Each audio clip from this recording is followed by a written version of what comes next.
नमस्कार साथियों, T4 teacher के YouTube चैनल पर आप सभी का हार्दिक स्वागत है। आज के इस वीडियो में हम शिक्षक भर्ती वर्ग 3 पर्यावरण अध्ययन के 15 महत्वपूर्ण IMP प्रश्नों को हल कर रहे हैं और यह पर्यावरण अध्ययन का तीसरा भाग है। तो चलिए आज के इस वीडियो को शुरू करते हैं। यह वीडियो बहुत ही महत्वपूर्ण है क्योंकि इस वीडियो को देखकर आप पर्यावरण अध्ययन में 30 में से 30 नंबर लाने की तैयारी कर रहे हैं। तो चलिए आज के इस वीडियो को शुरू करते हैं। वीडियो पसंद आए तो क्या करना है, लाइक करना है, अपने दोस्तों को शेयर करना है और इसी प्रकार के नए वीडियो पाने के लिए आपको चैनल को सब्सक्राइब करना है ताकि आपको नए वीडियो मिल सके। चलिए पहले प्रश्न की ओर बढ़ते हैं। पहला प्रश्न दे रखा है, समाज की लघु इकाई किसे कहा जाता है। क्या कहा है प्रश्न में, समाज की लघु इकाई किसे कहा जाता है। तो समाज की लघु इकाई कहा जाता है परिवार को। हमारा correct answer option number C, परिवार इस प्रश्न का बिल्कुल सही उत्तर रहेगा।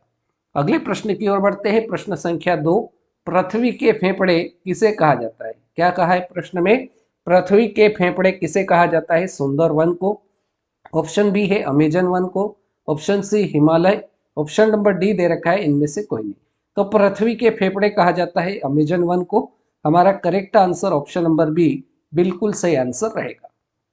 अगला प्रश्न, प्रश्न संख्या 3, प्रश्न क्रमांक 3 है, स्वच्छ भारत अभियान की शुरुआत कब हुई थी। हमें बताना है कि स्वच्छ भारत अभियान की शुरुआत कब हुई थी। ऑप्शन नंबर ए है 2 अक्टूबर 2014, दूसरा ऑप्शन दे रखा है 2 अक्टूबर 2013, तीसरा ऑप्शन है आपके पास 2 अक्टूबर 2015 और डी दे रखा है 26 जनवरी 2016। तो यहाँ पर जो प्रश्न है हमारे पास, स्वच्छ भारत अभियान की शुरुआत कब हुई थी। तो ये हुई थी गांधी जयंती के अवसर पर 2 अक्टूबर 2014 को। इसका correct answer option number A बिल्कुल सही उत्तर रहेगा। चलिए आगे बढ़ते हैं अगले प्रश्न की ओर। प्रश्न संख्या 4, प्रश्न नंबर 4 में बताना है, भूतल पर सर्वाधिक मात्रा में पाई जाने वाली धातु है। भूतल पर सर्वाधिक मात्रा में पाई जाने वाली धातु कौन सी है। ऑक्सीजन है, बी ऑप्शन है हीलियम, सी है नाइट्रोजन, डी है एल्यूमिनियम। तो भूतल पर सर्वाधिक मात्रा में पाई जाने वाली धातु एल्यूमिनियम, डी ऑप्शन आपका करेक्ट आंसर रहेगा। इसको यहाँ पर याद रखना है कि एल्यूमिनियम के बारे में एक फैक्ट आपको यहाँ ये बताना चाह रहा हूँ कि इसको पर्यावरण मित्र धातु भी कहा जाता है। तो आपसे प्रश्न डायरेक्ट ऐसा पूछा जाएगा कि पर्यावरण मित्र धातु किसे कहा जाता है। क्या कहा जाएगा प्रश्न, पर्यावरण मित्र धातु किसे कहा जाता है। तो आपको बताना है कि पर्यावरण मित्र धातु एल्यूमिनियम को कहा जाता है। एक प्रश्न यहाँ पर ऐसा बन सकता है कि वायुमंडल के अंदर सर्वाधिक मात्रा में कौन सी गैस पाई जाती है। तो नाइट्रोजन पाई जाती है जिसकी मात्रा 78.08% इसकी वायुमंडल के अंदर मात्रा है। ठीक है, चलिए अगले प्रश्न की ओर बढ़ते हैं। प्रश्न संख्या 5, मानव शरीर की दूसरी सबसे बड़ी ग्रंथि कौन सी है। क्या कहा है प्रश्न में, मानव शरीर की दूसरी सबसे बड़ी ग्रंथि कौन सी है। यकृत है, अग्नाशय है, पीयूष ग्रंथि या थायराइड ग्रंथि। तो मानव शरीर की दूसरी बड़ी ग्रंथि अगर पूछा जाए तो अग्नाशय बताना है। तो इसका correct answer option number B हो जाएगा।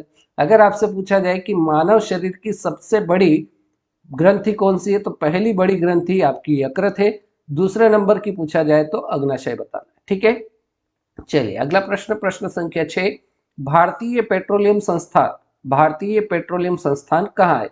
भारतीय पेट्रोलियम संस्थान कहाँ है, इसका आंसर बताना है। देहरादून, ऑप्शन बी हरिद्वार, सी भोपाल, डी लखनऊ। तो भारतीय पेट्रोलियम संस्थान देहरादून में है। Right answer option number A correct answer रहेगा। अगला प्रश्न, प्रश्न संख्या 7, छिपकली का अध्ययन क्या कहलाता है। छिपकली का अध्ययन क्या कहलाता है। पोमोलॉजी कहलाता है, सेरोलॉजी कहलाता है, अर्नियोलॉजी कहलाता है या फिर डेंड्रोलॉजी कहलाता है। तो छिपकली का अध्ययन कहा जाता है, छिपकली का अध्ययन कहलाता है सेरोलॉजी। हमारा करेक्ट आंसर इसका ऑप्शन नंबर बी सही उत्तर हो जाएगा। अगर आपसे पूछा जाए कि फलों का अध्ययन क्या कहलाता है, तो फलों का अध्ययन कहलाता है पोमोलॉजी। क्या प्रश्न पूछा जाएगा कि फलों का अध्ययन क्या कहलाता है, तो आपको बताना है कि फलों का जो अध्ययन होता है वो कहलाता है पोमोलॉजी। ठीक है, अगर आपसे पूछा जाए कि अर्नियोलॉजी में किसका अध्ययन किया जाता है, तो अर्नियोलॉजी में पक्षियों का अध्ययन काल किया जाता है। आपसे डायरेक्ट प्रश्न ऐसा पूछा जाएगा कि पक्षियों का अध्ययन क्या कहलाता है, तो पक्षियों का अध्ययन अर्नियोलॉजी कहलाता है।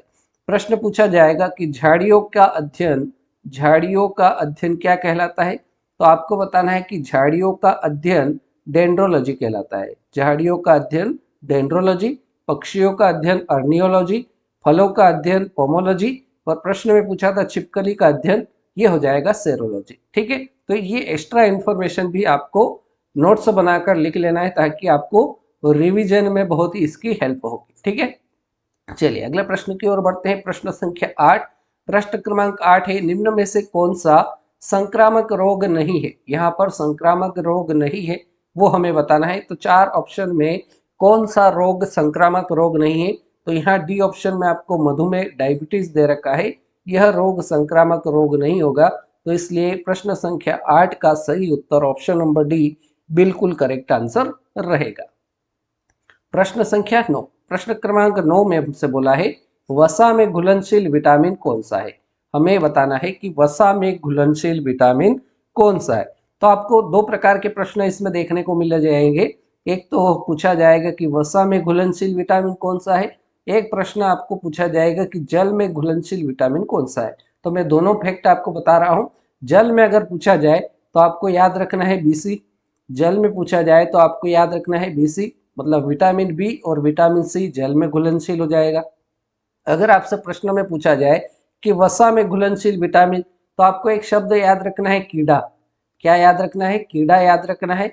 मतलब कि विटामिन के, विटामिन ई, विटामिन डी और विटामिन ए, ये सारे विटामिन काय में घुलनशील होते हैं, वसा में घुलनशील होते हैं। तो देखिए यहाँ विटामिन ए दे रखा है, यहाँ बी दे रखा है, यहाँ सी दे रखा है, और हमसे वसा में पूछा है तो वसा में ए विटामिन आपका option number A correct answer रहेगा। ठीक है, चलिए अगले प्रश्न की ओर बढ़ते हैं। प्रश्न संख्या 10, निम्न में से कौन सा प्राकृतिक बहुलक है। यहाँ पर हमसे प्राकृतिक बहुलक कौन सा है ये बताना है।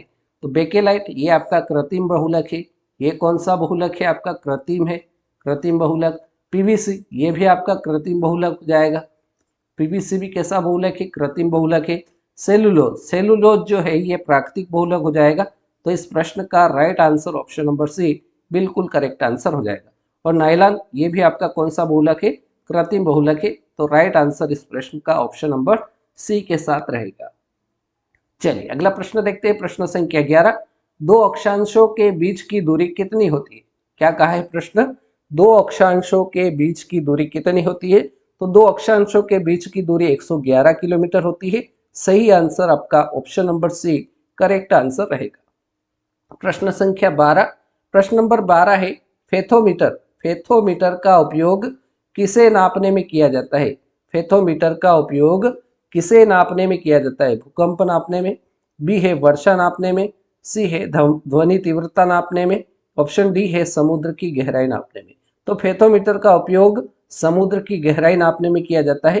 तो इस प्रश्न संख्या 12 का right answer option number D समुद्र की गहराई नापने में फेथोमीटर का उपयोग, राइट आंसर इसका ऑप्शन नंबर डी रहेगा। चलिए अगला प्रश्न देखते हैं। प्रश्न संख्या 13, प्रश्न क्रमांक 13 है ताजमहल के पीले होने के लिए निम्न में से कौन जिम्मेदार है। क्या कहा है? ताजमहल के पीले होने के लिए निम्न में से कौन जिम्मेदार है। सल्फर जिम्मेदार है, ऑप्शन बी दे रखा है क्लोरीन जिम्मेदार है, ऑप्शन नंबर सी दे रखा है सल्फर डाइऑक्साइड जिम्मेदार है, ऑप्शन नंबर डी है नाइट्रोजन डाइऑक्साइड जिम्मेदार है। तो ताजमहल के पीले रंग का होना यह जिम्मेदार है सल्फर डाइऑक्साइड। राइट आंसर इस प्रश्न का ऑप्शन नंबर सी बिल्कुल सही उत्तर रहेगा। आगे बढ़ते हैं प्रश्न संख्या 14 की ओर। प्रश्न क्रमांक 14 बहुत ही इंपॉर्टेंट प्रश्न है। भारत में प्रोजेक्ट टाइगर प्रारंभ किया गया था।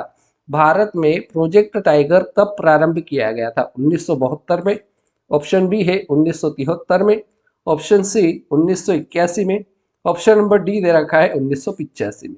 तो भारत में प्रोजेक्ट टाइगर प्रारंभ किया गया था 1973 में। आपका सही उत्तर option number B right answer रहेगा। और अब बारी आज के इस वीडियो के आखिरी प्रश्न, प्रश्न संख्या 15 की। इसमें कहा है चिपको आंदोलन के प्रणेता कौन है। चिपको आंदोलन के प्रणेता कौन है? तो यहाँ पर चिपको आंदोलन के प्रणेता option number C Sundarlal Bahuguna Chipko आंदोलन के प्रणेता है। सही जवाब आपका ऑप्शन नंबर सी प्रश्न संख्या 15 का बिल्कुल सही उत्तर हो जाएगा। ठीक है, तो इस प्रकार से आज के इस वीडियो में आपने ईवीएस पर्यावरण अध्ययन के 15 महत्वपूर्ण प्रश्नों का हल किया। उम्मीद करता हूँ ये 15 ही प्रश्न आपको अच्छे से समझ में आए होंगे। वीडियो आपने पूरा देखा उसके लिए बहुत बहुत धन्यवाद। यह इसका पार्ट नंबर 3 था। यदि आपने इसके बाकी 2 भागों को नहीं देखा तो प्लेलिस्ट में जाकर उनको भी देख लीजिए और उम्मीद करता हूँ कि ये सारे प्रश्न आपको अच्छे से समझ में आए होंगे। यदि वीडियो अच्छा लगा हो तो लाइक करना, शेयर करना और चैनल पर नए हो तो चैनल को सब्सक्राइब कर लेना। चलिए आज के इस वीडियो में इतना ही। अगले वीडियो में मिलते हैं। जय हिंद, जय भारत।